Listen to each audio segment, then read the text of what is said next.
नमस्कार, मैं हूं शालिनी। आप देख रहे हैं प्रदेश तक। देश का नाम बदलने को लेकर इन दिनों संसद से सड़क तक जोरदार बहस छिड़ी हुई है। भारतीय जनता पार्टी द्वारा संविधान में दर्ज इंडिया दैट इज भारत को बदलकर केवल भारत करने की मांग उठ रही है, क्योंकि भारतीय संविधान की अंग्रेजी प्रति में देश के लिए इंडिया नाम का इस्तेमाल हुआ है, तो वहीं संविधान की हिंदी प्रति में भारत का इस्तेमाल हुआ है। इसलिए चुनावी वर्ष में अब एक नई बहस छिड़ गई है कि क्या केंद्र के पीएम नरेंद्र मोदी सरकार देश के लिए इंडिया के बजाय हर जगह भारत कर देगी। आपको बता दें, ये पूरा बवाल तब शुरू हुआ जब G20 सम्मेलन के निमंत्रण पत्र में राष्ट्रपति द्रौपदी मुर्मू को प्रेसिडेंट ऑफ इंडिया के स्थान पर प्रेसिडेंट ऑफ भारत कहकर संबोधित किया गया। जैसा कि आप जानते हैं कि इस वर्ष G20 के शिखर सम्मेलन का आयोजन भारत में होने जा रहा है। ऐसे में देश की राष्ट्रपति द्रौपदी मुर्मू की ओर से सदस्य देशों के राष्ट्र प्रमुखों को G20 समिट के लिए आमंत्रण भेजा गया था। राष्ट्रपति भवन में आयोजित डिनर के इस आमंत्रण पत्र में महामहिम राष्ट्रपति द्रौपदी मुर्मू के लिए प्रेसिडेंट ऑफ भारत इस्तेमाल किया गया था। इस निमंत्रण पत्र के सार्वजनिक होने के बाद सिर्फ राजनीतिक दलों में ही नहीं बल्कि पूरे देश में जोरदार बहस छिड़ गई है।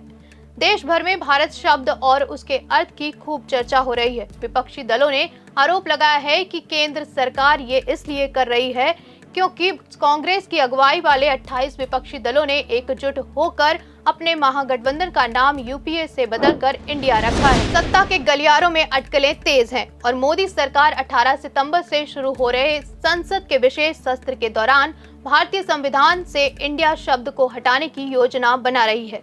लेकिन इसी बीच विपक्षी दलों के आरोपों पर परोक्ष रूप से कटाक्ष करते हुए विदेश मंत्री एस जयशंकर का एक बड़ा बयान सामने आया है। उन्होंने भारत शब्द का विरोध करने वालों को संविधान पढ़ने की सलाह दी। दरअसल एक मीडिया इंटरव्यू के दौरान एस जयशंकर ने कहा, भारत शब्द का अर्थ संविधान में परिलक्षित है, यानी लिखा हुआ है इंडिया दैट इज भारत, और यह साफ शब्दों में संविधान में वर्णित है। केंद्रीय मंत्री ने आगे कहा, मैं सभी को इसे पढ़ने के लिए आमंत्रित करता हूँ। भारत सिर्फ एक शब्द नहीं है। जब आप भारत कहते हैं तो उसके साथ एक अर्थ, एक समझ और एक अनुमान आता है, और मुझे लगता है कि यही हमारे संविधान में भी प्रतिबिंबित होता है।